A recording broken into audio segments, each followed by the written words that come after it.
can have a start. So, whenever the Marakita suggested that we continue on yesterday's topic that was talking around the Bhavanga mind, so there are maybe more things that we can learn, so the suggestion was to do that. ඒ මොකද මම එහෙම කිව්වේ වෙන ප්‍රශ්නයක් කවුරුත් ඇහුවෙත් නැති හින්දා. So that we do that because nobody asks some other questions, so since we don't have other questions, we can do that as well. දැන් ඊයේ අපි කතා කළා භවාංග සිත කියලා එකක් ගැන. භවාංග සිත කියලා කියන්නේ අපේ ඇතුලේ ක්‍රියාත්මක වෙන අපිව අපේ සිත් පරම්පරාව නොසිඳී පවත්වන්න උදව් වෙන සිත. So, especially for the people that have not been here yesterday, so the Bhavanga mind is defined as the mind that helps keeps the momentum going for the mind lineage, or there is a like succession of minds always arising and passing away. So the mind that is kind of helping to continue this is called Bhavanga mind.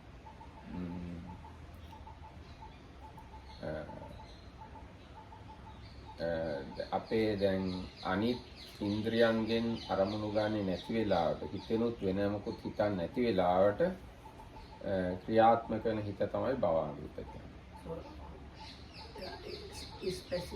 specifically it is the times where the mind does not get objects from the normal five sense doors and even from the mind door, any mind objects coming up. At that point, the mind that is there is the Bhavanga mind. එතකොට අපි හොඳටම නිින්ද ගිහින් ඉන්න වෙලාවට අන්නේ භවාංග සිත තමයි ක්‍රියාත්මක වෙන්නේ. So if we are in the deepest sleep, that is at that point what is going on, arising and passing away, is this Bhavanga kind of mind. ඒ කියන්නේ හීනවත් දකින්නේ නැති වෙලාවට. Is the deepest sleep where you have no dreams. ඒ වගේ මේ භවාංග සිත කියන එක අපි මේ ජීවිතේ හටගත්ත පළවෙනි සිතට සම්බන්ධයක් තියෙනවා. Although this Bhavanga mind, or actually it's like minds, kind of minds, they have a connection with the very first mind that we have in its existence. ඒ වගේම ඒ සිතෙන් තමයි අපේ මේ ජීවිතය අවසන් කරන්නේ. So these Bhavanga minds, they are kind of like in a way copies of that very first mind, and also the very last mind is of the same kind, and that last mind is called the dying mind or death mind. ඊට පස්සේ මේ චුතිසිතට පස්සේ ආයි අලුත් භවාංග සිත් පරම්පරාවක් අට ගන්නවා අලුතෙන් උපදින තැන. Then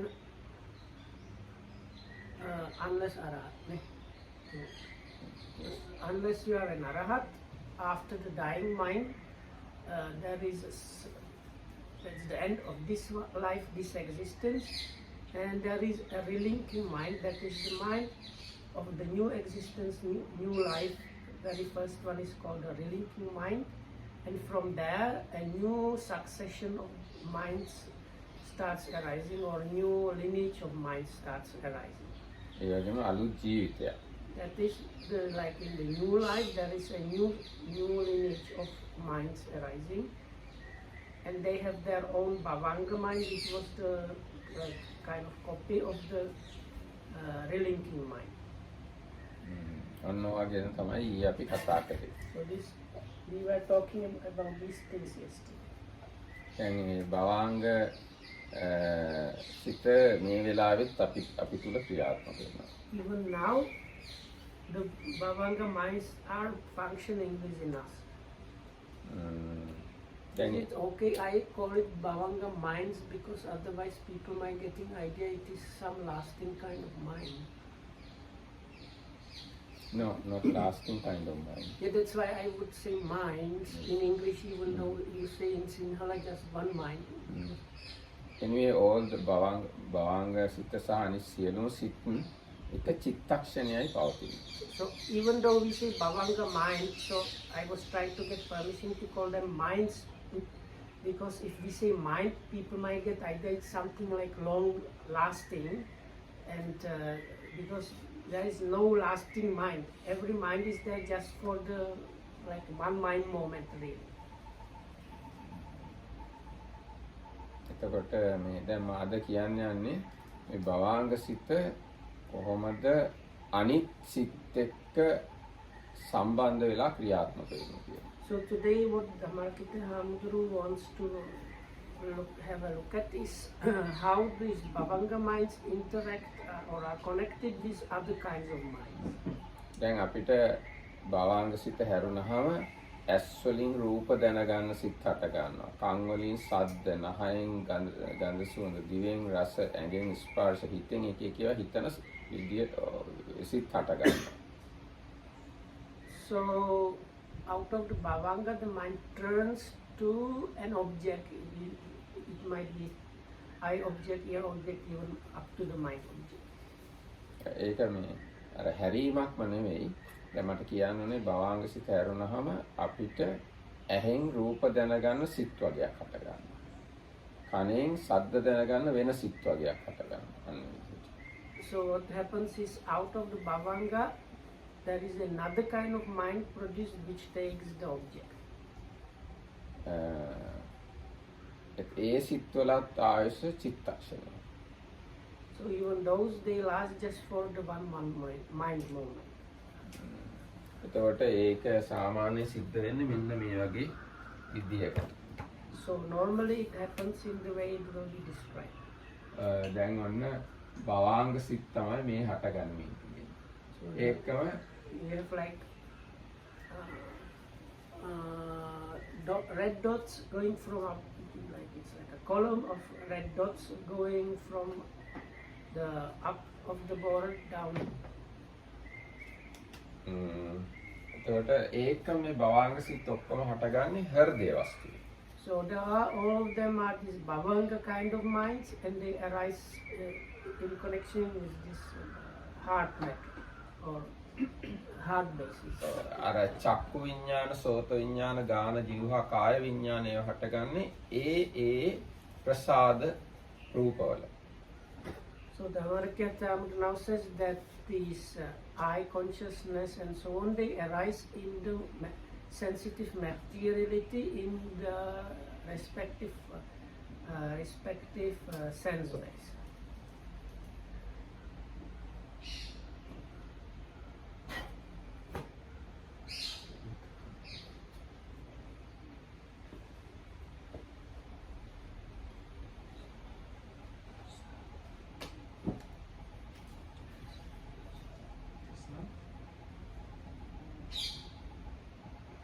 දැන් ඇහෙන් රූපයක් දැනගන්න වෙලාවට ඇහැට මොකක් හරි අරමුණක් ආපුවාම මෙන්න මේ සිත් ටික හට ගන්නවා. මෙතන සිත් 17ක් තියෙනවා. So there is the bump, then we have like a bump on the blackboard. So the dots going from the top to the bottom, they suddenly go to the right, and they are now drawn in black dots, and we have altogether how many? 17 black dots, and then again the red dot continue down. So the black dots symbolize the kind of apprehension of the object of a sense base.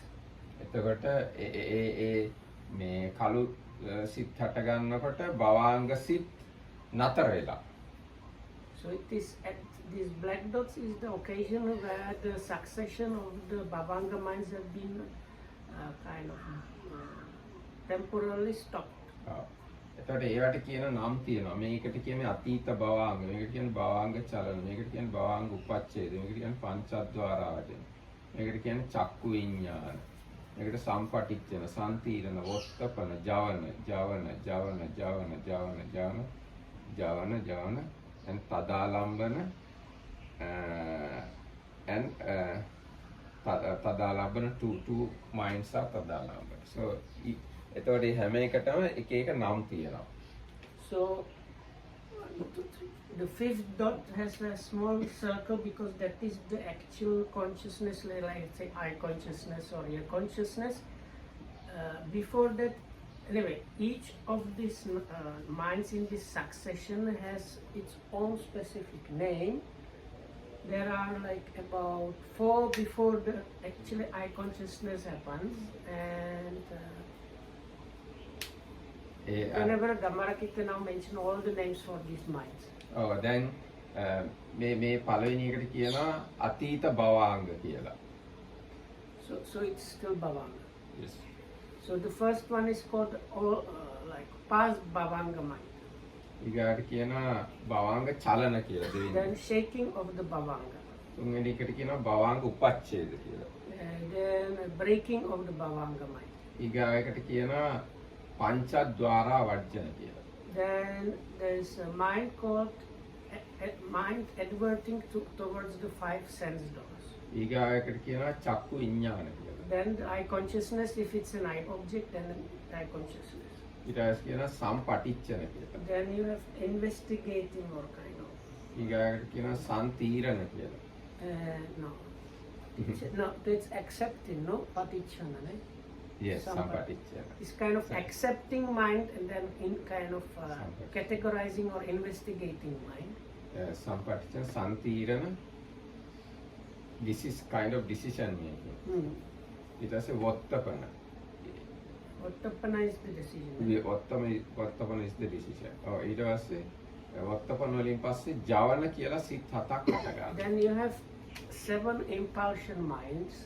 ඒ ටික තමයි කර්මය කියලා කියන්නේ. So within these 7 impulsion minds, the karma is produced or can be produced.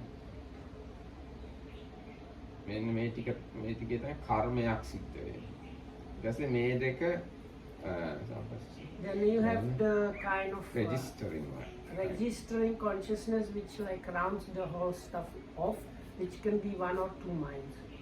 ඊට පස්සේ ආයි භවාංග සිද්ධ. Then after that again there is the succession of Bhavanga minds again going on. දැන් මේ මෙතන තියෙනවා සිත් 17ක් මේ ටිකේ. මේ සිත් 17න් මේ සිත හටගන්නේ චක්කු ප්‍රසාදේ.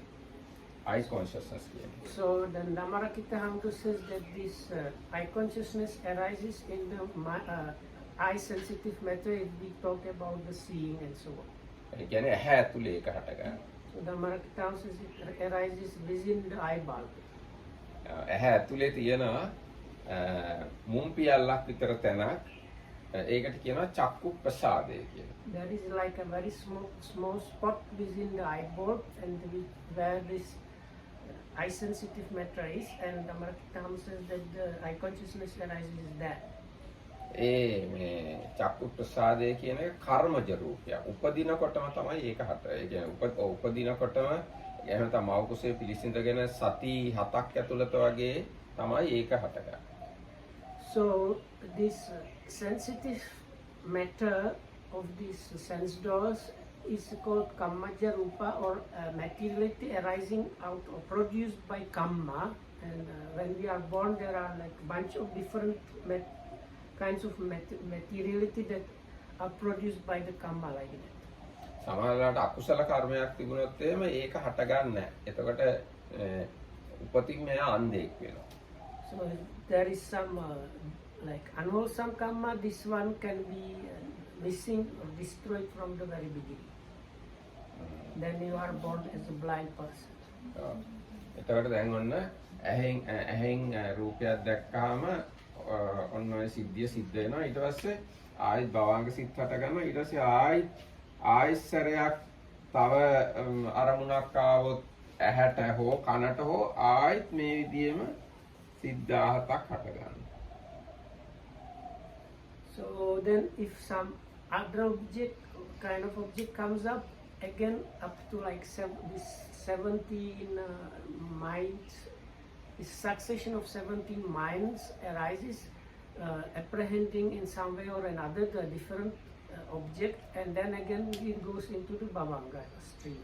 ඊට පස්සේ මේ ඇහෙන් ගත්ත අරමුණ තව හොඳට තේරුම් ගන්න. ඒකේ නම, වටිනාකම, විස්තර කොයි රටේද හැදුවේ, ඔයගේ තීරණය කරන තව සිත් වගේක් යනවා. ඒව හැබැයි මේ ඇහැට සම්බන්ධයක් නැතුව හිත ඇතුළෙම ඒ සිත් යනවා. So quite often on top of the sense door, like sense door mind, kind of like, let's say, eye consciousness kind of bump or ear consciousness bump. On top of that, we start getting ideas about that very same thing. So what follows next after the one bump is another bump where we get mind object, which is based on the previously taken sense object. Where you can get ideas, this is from this country, or it is variable like this, and other things. එතකොට දැන් මේ ඇහෙන් රූපයක් දැකලා මේ හටගන්න මේ වගේ ඒකකට කියනවා චිත්ත වීතියක් කියලා. These 17 mind moments, the succession of 17 mind moments are called chitta vitis. I don't know what they call it. This is something like running of the mind, but I don't know what's the exact English translation.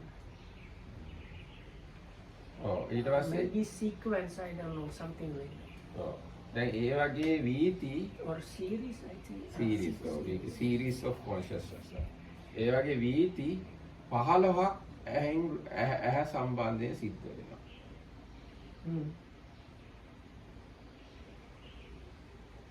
So if we consider the eye consciousness, so with the eye or eye object, there can be 15 different ways how this succession of minds can happen. ඒ වගේම 15ක් දැන් අපි හිතමු මේක කන කියලා. කන සම්බන්ධයෙන්ුත් ඒ වගේ 15ක් සිද්ධ වෙනවා. So 15, there can be with the ear also 15 different kinds of apprehension can happen. එතකොට ඇහැ කන නාසය දිව කියන පහට මේ වගේ චිත්ත වීති 75ක් තියෙනවා. So there are altogether 75 different ways how this mind series can happen. If you consider the 5 normal sense doors, so you get 75 different ways how the apprehension can happen. දැන් ඒ හැර මනෝද්වාරේ තව විශාල ප්‍රමාණයක් වීති හට ගන්නවා. But with the mind door itself, there is a even quite big number, not just 15. No. So like much more than 15 for the mind door. එතකොට දැන් අපි භවාංග සිත ගැනනේ කතා කරන්නේ.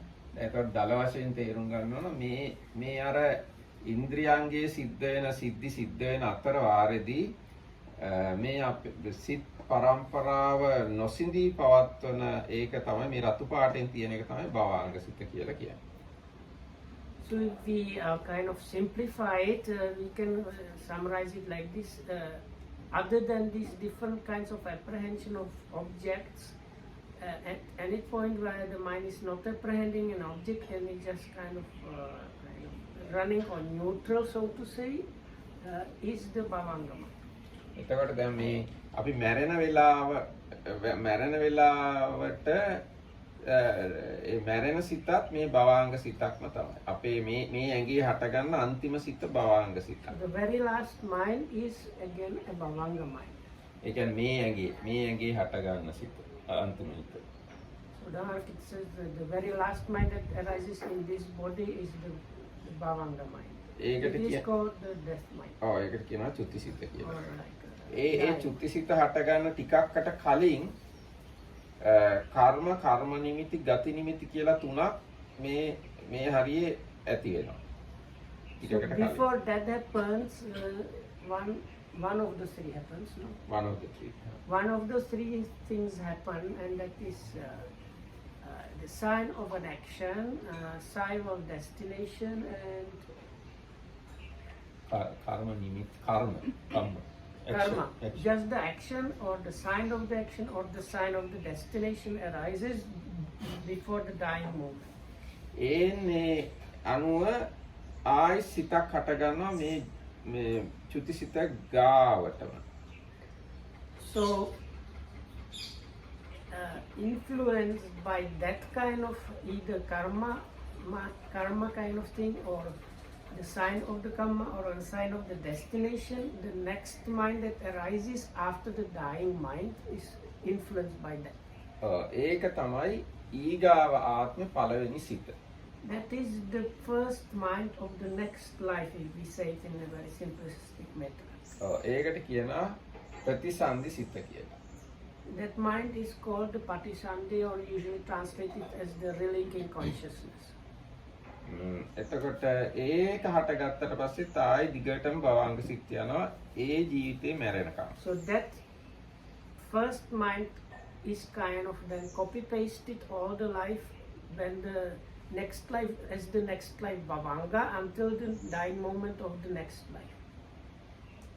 මේ ක්‍රියාවලිය අරිහත් වෙලා පිරිනිවන් පානකම්ම සිද්ධ වෙනවා.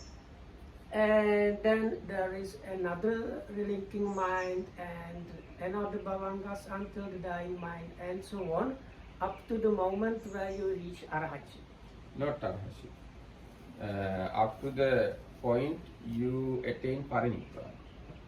Okay, so when you are an arahat and you die, then that it stops.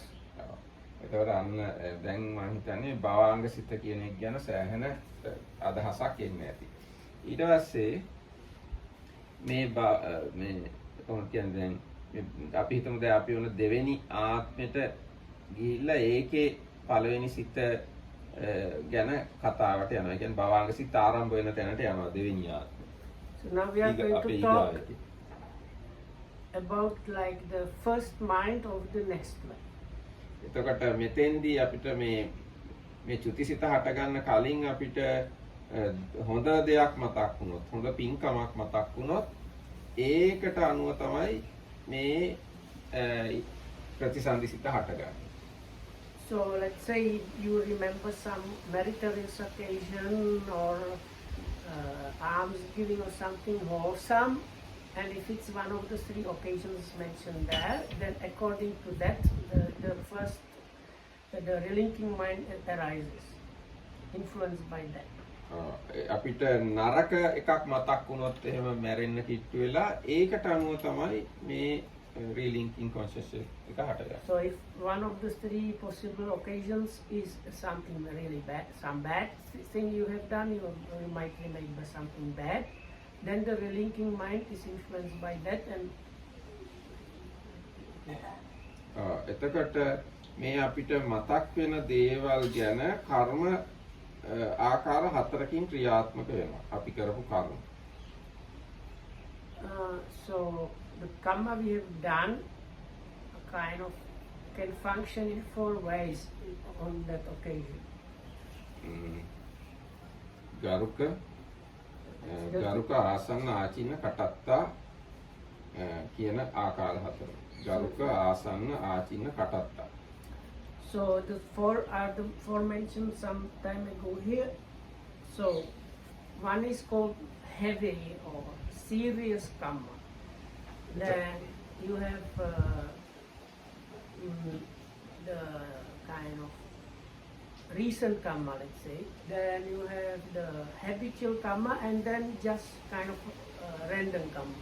එතකොට දැන් ගරුක කර්මයක් කරලා තිබුණොත් එහෙම ඒක තමයි අනිවාර්යයෙන්ම මේ සිත මොකද්ද මේ කොහෙද උපදින්නේ කියන එක තීරණය කරන්නේ. ප්‍රතිසන්දිසිත කොහෙද හටගන්නේ ඊගාට කියන එක තීරණය කරන්නේ ගරුක කර්මය විසින්. So if you have one of the garuka karmas available within your life, it is definitively going to influence the patisandhi.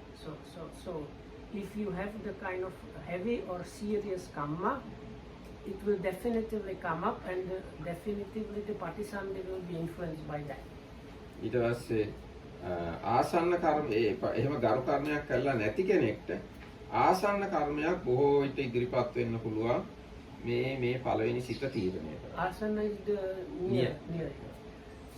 So if somebody does not have any of these heavy or serious karmas, they can be both wholesome and unwholesome. It does not mean necessarily that is bad, but if if you don't have that, then what comes next that can influence it is something that you have done close to the best moment. දැන් අර ගරුක් කර්ම කියන එක ගැන පොඩ්ඩක් කිව්වොත් හොඳයි. මාව මැරීම, පියා මැරීම, රහතුන් මැරීම, බුදුන්ගේ ලේසලවීම, සංඝ බේදය කියන ඒවා තමයි නරක පැත්තේ ගරුක කර්ම. හොඳ පැත්තේ ඒවා තමයි ධ්‍යාන මාර්ගඵල වගේ. So to have some small short summary of what are the heavy or serious karmas. So on the unwholesome side it is killing of mother, killing of father, killing of an arahat, shedding the blood of a Buddha or Samma Sambuddha, and causing a schism in the Sangha community. So on the wholesome side it is path knowledges and jhanas. ඊට පස්සේ ආචින්න කම්ම කියන්නේ ගරුක ආසන්න ආචින්න කම්ම කියන්නේ ජීවිතේ පුරා පුරුද්දක් විදියට කරගෙන ආපු හොඳ හෝ නරක පුරුදු. One question. The jhanas means you have to have it available at that At time. this moment, yes. So the jhanas are considered as serious or heavy karma if you have them available at the time of the death. If you have practiced them when you were like 20 and then you stop, then it's not functioning as heavy karma. So then second, if you don't have the heavy ones, then what comes up is what you did near to the death, and if that one does not come up, what comes up is habitual things you have done a lot in the life. So ඒ කියන්නේ මේ හොඳ හෝ නරක වෙනවා. with both good and bad. So if you have been habitually doing something good or bad, that is the next thing that can come up and influence the rebirth. ඊගාවට එහෙම නැත්තම් කටත්තා කරන. ඒ කියන්නේ සංසාරේ කවදා හරි මේ ජීවිතේ හෝ ඉස්සර ආත්මවලදී කරපු දෙයක් වෙනවා. Last one means just done and done means like random action that you have done somewhere during your samsaric journey. මේ ආසන්න කර්මය ගරුක කර්මය ගාවට බලවත් වෙන එක ගැන පැහැදිලි කිරීමක් තියෙනවා.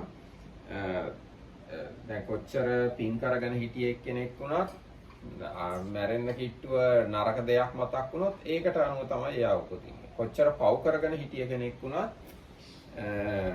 හොඳ දෙයක් කරොත් මැරෙන්න කිට්ටුව ඒකට අනුව තමයි එයාගේ ප්‍රතිසන්දිසිත හටගන්නේ. There's like a warning because the asana, this like karma that you have done close to the death has this kind of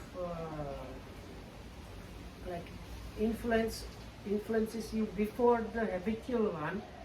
So if somebody has all like done good things but before the death has done something small bad, he or she can remember the small bad thing and the next life not good.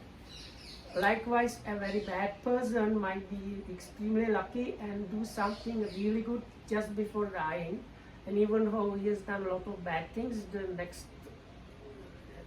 rebirth mind in the next life, if he remembers the small good thing just done before the dying, you can get a good rebirth consciousness. ඒ ගැන මේ අටුවා පැහැදිලි කිරීමක් තියෙනවා. දැන් හරක් දාලා ඉන්න ගව ගාලක් තියෙනවා. ඒ ගව ගාලේ ගොඩාක් ශක්තිමත් හරක් ඉන්නවා බලගතු. ඒ වුණාට උදේට ගව ගාලේ ගේට්ටුව ඇරිය ගමන් ඒකෙන් එළියට එන්නේ ගේට්ටුව ගාම ඉන්න එක්කෙනා. පොඩි පැටියෙක් වුණත් එයා තමයි ඉස්සරහම එළියට යන්නේ. ආන්නේ වගේ කොච්චර බලගතු කර්ම තිබුණත් පින්පව් දෙපැත්තේ මැරෙනකොටම මේ වෙලාවේ ඉදිරිපත් වෙන එක අනුව තමයි ඊගාව ආත්මය තීරණය වෙන්නේ.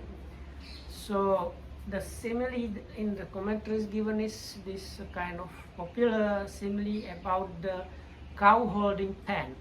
So you have this big cow holding pen and gate. So the opening of the gate in the morning when they are released in the pasture or something is like the death moment. So you might have very strong cows there in the holding pen, but it's the first cow that is near the gate that goes first. So that is the simile of this karma done near the death. But the extremely strong ones, they will anyway go first. Okay, but out of the rest of the group, the one that is the closest the gate comes. ඒ කියන්නේ දැන් කොහොම නමුත් කොච්චර ශක්තිමත් අය හිටියත් ඉස්සෙල්ලාම ගේට්ටුවෙන් එළියට යන්නේ ගේට්ටුව ගාම හිටියෙක් කෙනා. එයා දුර්වලෙක් වෙන්න උනත් පුළුවන්. Yeah, but then the Garuka Karma is the strong ones. No, we already Okay, so this is taken away Garuka karma. So this is When Garuka karmas are not there, this happens. right. So this is when you don't have any of the really strong ones. So the simile is to explain the difference between the three lower categories. That is the near death, habitual, and random one. So when you open the gate, first one goes the one that is near the gate. එතකොට මේ කර්මය ගැන තව ටිකක් කියන්න පුළුවන් කමක් තියෙනවා. දැන් මෙතන කියවනේ ජවන සිත් කියලා හතක්. So if we talk about the karma, but we can mention something to do with the Javana mind. So out of this 17 mind mind sequence thing, towards the end there were 7 Javanas or impulsion minds, where it was said that that's the part where the karma is like kind of produce or influence. එතකොට Let's say produce. එතකොට ඒ සිත් හතෙන් මේ පළවෙනි සිත මේ ජීවිතේ විතරයි විපාක දෙන්නේ. So out of these 7, the very first mind gives result in the same life. මේ ජීවිතෙන් පස්සේ ඒක විපාක දෙන්නේ නැහැ. So the first mind out of the 7 does not give result in the other lives, just in the very same life. ඒකට කියනවා ditta dhamma vedaniya karma කියලා. That is called this actions whose result are to be experienced in the very same life. ඊට පස්සේ හත්වෙනි සිත විපාක දෙන්නේ දෙවෙනි ආත්මෙ විතරයි. So ඒක then, මේකට පස්සේ ආත්මෙ විතරයි. so then the very last one out of the 7 gives result only in the very next life. මේ මැද පහ සංසාරේ පුරා රහත් වෙලා පිරිනිවන් පානකම්ම ඉඩ ලැබෙන අවස්ථාවලදී විපාක දෙනවා. So the 5 in the middle, that is 2 to 6, they give results up to the like paranibbana, dying moment of an arahat. Whenever the causes and conditions are there for them to give the results, they give the results. ඒකම මේ අවස්ථා තුනේදී විපාක නොදුන්න කර්ම වලට කියනවා අහෝසි කර්ම කියලා. So then there are some karmas that නෑ එහෙම නෙවෙයි මේව දැන් ditta dhamma vedaniya මේ ජීවිතේ විපාක දුන්නේ නැත්තම් ඒක අහෝසි කර්මයක්. උපපජ්ජ වේදනීයක ලබනාත් විපාක දුන්නේ නැත්තම් ඒක අහෝසි කර්මයක්. ඒක මැද පහ විපාක දෙන්න අවස්ථාවක් ලැබුවේ නැත්තම් ඒකටත් කියනවා අහෝසි කර්මයක්. So there are kind of karmas that are called ahosi karma, or karma that is turned null. invalid. It's like non-functional. So it cannot give result. So how that happen is, if it's the first Javana mind and it does not give result in the same life, then it becomes the ahosi karma, because it can give result only in the first life, so it's like expired. So then the last one gives result only in the very next life. So again, if that does not happen, it is also like expired, it's not functional.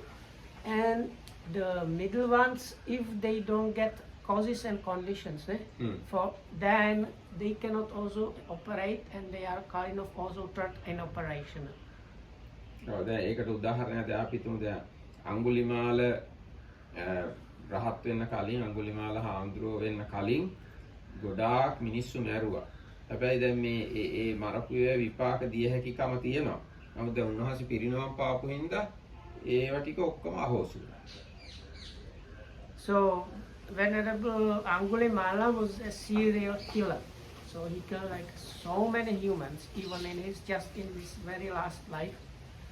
So now, because he became an arahat, the group like that give results anytime in the samsara whenever there are causes and conditions, and the last one which gives the result in the next life, they were turned inoperational by him being an arahat. හැබැයි මේ ආත්මේ විපාක දිය හැකි කොටස උන්වහන්සේට විපාක දුන්නා. But the first one that gives the results in the very same life, he got to experience result of those. ඒ කියන්නේ උන්වහන්සේ සමහරලාට පින්ඩපාතේ ගියාම මිනිස්සු අහකට විසි කරපු දෙයක් වුණත් ඇවිල්ලා උන්වහන්සේගේ ඇඟට වදිනවා. උන්වහන්සේ පින්ඩපාතේම යනකොට මිනිස්සු අහකට විසි කරපු දේවල් පවා ඇවිල්ලා උන්වහන්සේගේ ඇඟට වදිනවා. ඇඟට වදිනවා.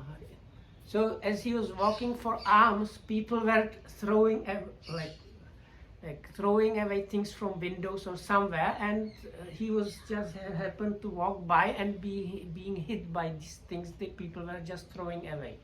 ඒක තමයි මේ ditta ධම්ම වේදනීය විපාක This කොටස. is how they explain this Dhamma karma experience the result of the karma in the very same life for Venerable Angulima. ඔව් එතකොට මේ දැන් මම භවාංග සිත සහ මේ අනිශ්චිතුයි කර්මයයි ගොඩාක් දේවල් සම්බන්ධ කරලා ගොඩක් තොරතුරු දුන්නා. තව පොඩි තොරතුරක් දෙකක් දෙන්න. So far we have added to the talk of Bhavanga extra new information. So Dhammarakita is going to give us 2 more pieces of information. දැන් මේ භවාංග සිත් පරම්පරාව ආරම්භුනේ කවදාද කියලා කෙනෙක් අහුවොත් එහෙම බුදුරජාණන් දේශනා කරන්නේ ඒකේ මුල් කොන පනවන්නේ නැහැ කියලා. So somebody might ask when this series of mind started. So then the reply is that the Buddha says it's something that cannot be like pointed out. The like complete beginning of this cannot be pointed out. ඒක බුද්ධ ආගමේ තියෙන ප්‍රධාන කාරණාවක්. This is one of the kind of crucial tenets or like things that are there in the Buddhism is this one. ඒ කියන්නේ උබ්බා කෝටි නපඤ්ඤායති. What was before, the part that was before is not explained or not pointed out. දැන් මේ අනිත් ඔක්කොම ආගම් මෙහෙම මුලක් පනවනවා. All the other religions, they have some story about the real beginning. ඒ කියන්නේ දෙවියන් වහන්සේ ලෝකෙම ඇව්වා, අල්ලා ලෝකෙම ඇව්වා, බ්‍රහ්මයා ලෝකෙම ඇව්වා. ඒ වගේ අදහසක් කියනවා. එතනින් තමයි පටන් ගන්නේ. So they say there is the God, Yahweh was the one that created, or Allah was the one that created, or it was the Brahma who was dreaming, or it was the Mother Nature, goddess that created the earth, and all kind of stories like that. අපිව මැව්වේ ඒගොල්ලෝ කියලා කියනවා. අපිව මැව්වේ ඒගොල්ලෝ කියලා කියනවා ආගම. So in those, according to those things, we were created by those beings. ඊට පස්සේ දැන් විද්‍යාව කියන එක ගත්තා ඒගොල්ලොත් මොකක් හරි එයාගේ ආරම්භයක් කියනවා. මේට බිලියන 500කට කලින් බිග් බෑන් එකක් ඇති වුණා. ඒකෙන් තමයි මේ අපිව හැදිලා ඉන්නේ කියලා. According to Dhammarakita's understanding, the science says that there was a big bang, and before that, it started, everything is big bang. එතකොට විද්‍යාව සහ ආගම් මුලක් පනවනවා. බුද්ධ ආගම එහෙම මුලක් පනවන්නේ නැහැ. So according to this explanation, the religions as well as science, they explain the beginning. බුද්ධ ආගම නැහැ. So in the Buddha, in this Theravada Buddhism especially, we have clear statement by the Buddha that the starting point cannot be, or is left unshown or unpointed out. දැන් එහෙම කියන්නේ දැන් ලෝකෙ මවන්න අවුරුදු බිලියනයකට කලින් මොකද්ද උනේ කියලා ප්‍රශ්නයක් කරන්න පුළුවන් කෙනෙක්ට. එහෙම ප්‍රශ්න කරන්න පුළුවන්. මවන්න අවුරුදු බිලියනයකට කලින් මොකද්ද තිබුණේ කියලා අහන්න පුළුවන්. Then we can ask what happened before that creation. 500 billion years before creation, what was there? එහෙම අහන්න පුළුවන්. But according to the science, the Big Bang was time-space continuum was packed in one, so you cannot time-space continuum was packed in one, so you cannot say 5 billion before that because the time-space continuum was packed in one. So you cannot say there was anything before that really in that way, but okay. Anyway, if they say 500 billion, So we can ask what happened 600 billion. No, that's not possible, because if the time-space continuum was packed in one, that is not a valid question. Anyway, still we can question. Yes, so then the answer is it's not a valid question. Okay, so scientists say it's not valid question. That's their answer. So otherwise they don't have answer. That's their answer. Otherwise they don't have sound answer. So that is a sound answer. Okay, it can be sound answer, but it is something very deluded. Something delusion there, great delusion, not reality. So anyway, දැන් බුදුරජාණන් වහන්සේට අනුව බුදුරජාණන් වහන්සේ දේශනා කරනවා බුදුරජාණන් වහන්සේෙන් පණවන්නේ ඇයි පණවන්නේ නැත්තේ? එහෙම එකක් නැහැ. මුලක් නැහැ. So why the Buddha did not point out the beginning was because there is no beginning, no? ආන්නේ එතකොට මේ භවංග සිත මෙන්න මෙතනින් පටන් ගත්තා කියලා කියන්නේ නැහැ. So anyway, so there is no point where you can say before this the mind was not there, or it started from this point. There is nothing like that. හැබැයි භවංග සිතට ඉවරයක් තියෙනවා අවසානය. But it is possible to point out the end of this succession of minds. ඒක හැබැයි එක එක පුද්ගලයාට ප්‍රතිබද්ධයි. පුද්ගල ප්‍රතිබද්ධයි. I don't know what's pratibad. ඒ කියන්නේ Depending on person. depending on person. Okay. So it depends person to person how that happens. යම් කිසි පුද්ගලයෙක් රහත් වෙලා පිරිනිවන් පෑවොත් අන්න එයාගේ විතරක් භවංග සිත ඉවරයි කියන්නේ. Or you can say it is individual. So if somebody manages to attain arahatship, and after that, once that person dies, that succession of minds is stopped. හැබැයි සත්වයාගේ භවංග සිත්වල අවසානයක් බුදුරජාණන් පනවන්නේ නැහැ.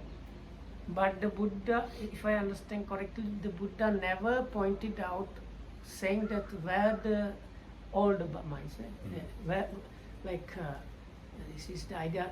At one point, if the samsara empties out, and there won't be any beings because they reach the end of their respective mind flows. So that one was also Buddha said that is also abhyakata. that also. The Buddha said this is one of the questions that is left unanswered. මෙහෙම කියලා තියෙනවා. සියලු සත්වෝ රහත් වෙලා පිරිනවම් පෑමක් මම පනවන්නේ නෑ. අර මුලක් පනවන්නේ නෑනේ. ඒ වගේ Like the Buddha said, there is no point before where you can say there was not this happening before that. The Buddha said, categorically refused. You cannot say there all beings will become arahats and this will stop. So this is also like unexplained, left outside. හැබැයි එක එක පුද්ගලයාට පුළුවන් රහත් වෙලා මේ But it is possible to say that individual stopping of this mind flows is there, and it is possible for the individuals. එතකොට දැන් මේ කාලය සහ දැන් කාලය අවකාශය කියන එක ගත්තහම ඒකේ අවසානයේකුත් බුදුරජාණන්සේ පනවන්නේ නැහැ මුලක් වගේම. So also the space and time was not given like delimitation by the Buddha, like saying before there was nothing or after this will be nothing. Or no, will be nothing, or we can rephrase won't be happening or will be happening. Or wasn't happening.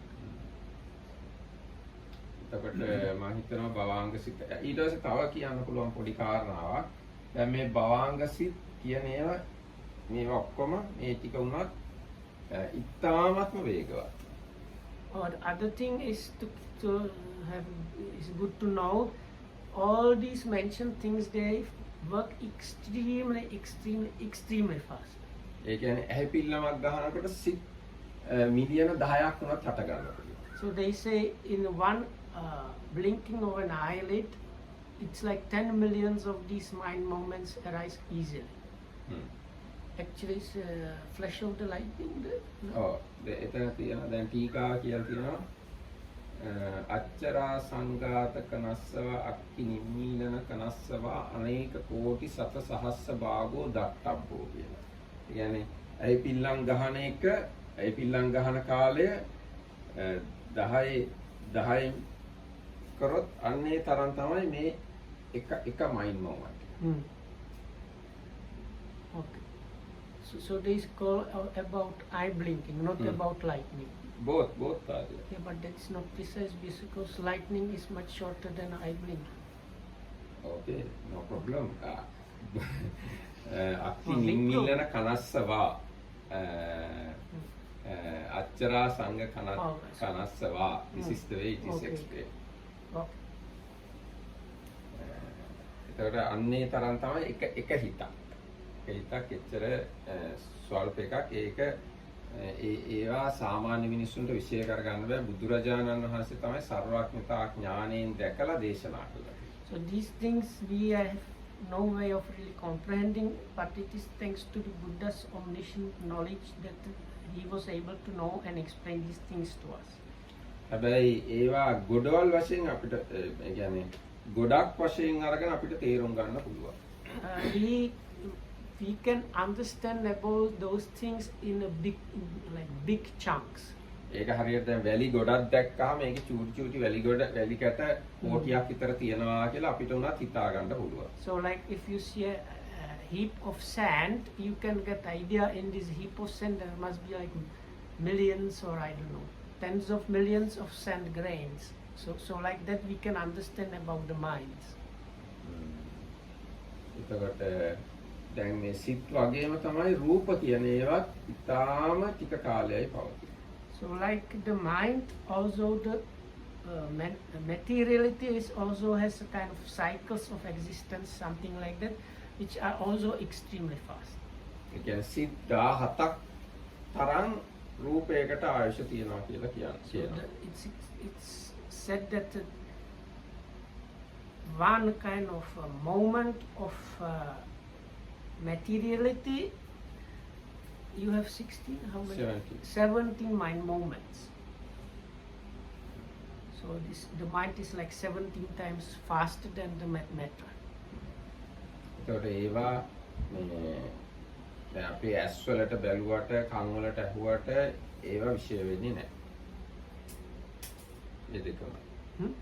මේ රූප කියන එකේ ඇත්තම ස්වභාවය හිතේ ඇත්තම ස්වභාවයත් සාමාන්‍ය මිනිස්සුන්ට විශේෂ වෙන්නේ නැහැ. අපිට විශේෂ වෙන්නේ ගොඩාක් අර වැලි ගොඩවල් වගේ ගොඩවල් වශයෙන් තමයි. So for the mind and for the materiality is the same. We cannot normally grasp it really like that. So for both the simile of the heap of sand is same. So we can have some idea, like you get the idea from the heap of sand that there is this small sand grains of, but that's we cannot really directly access those information.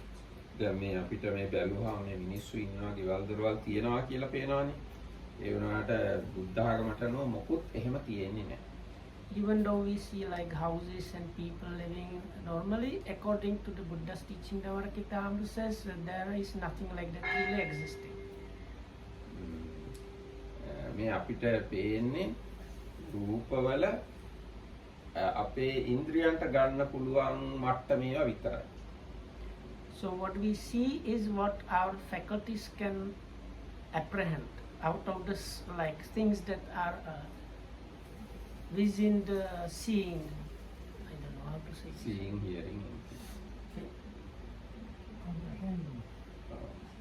එතකොට අපි විශාල අවිද්‍යාවකින් තමයි ජීවත් වෙන්නේ. දැන් නොදන්නා වරදවා තේරුම් ගැනීම.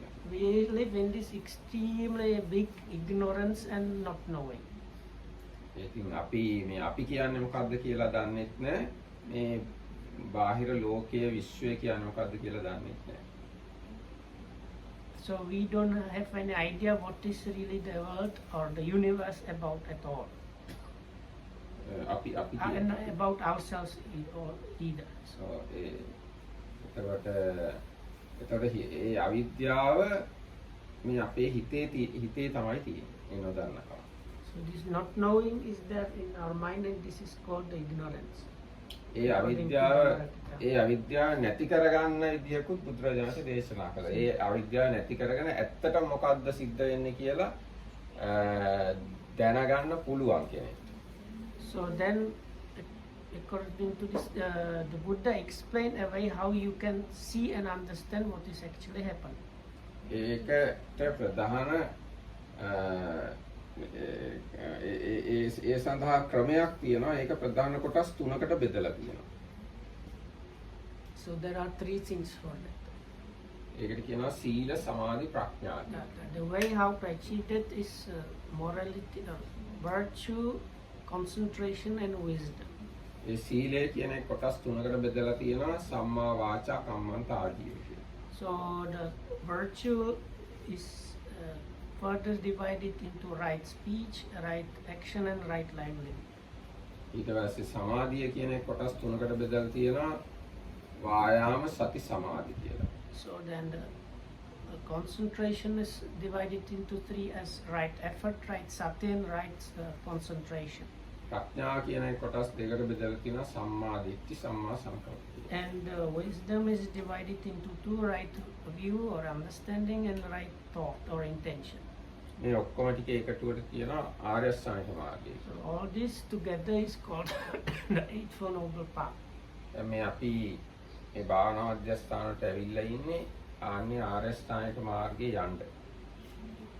We have come to this meditation center ideally to walk this Eightfold Noble Path. So let's walk along that path. එහෙනම් බොහොම ස්තුතියි සිද්ධ වෙනවා. Let's walk. I was going to joke, but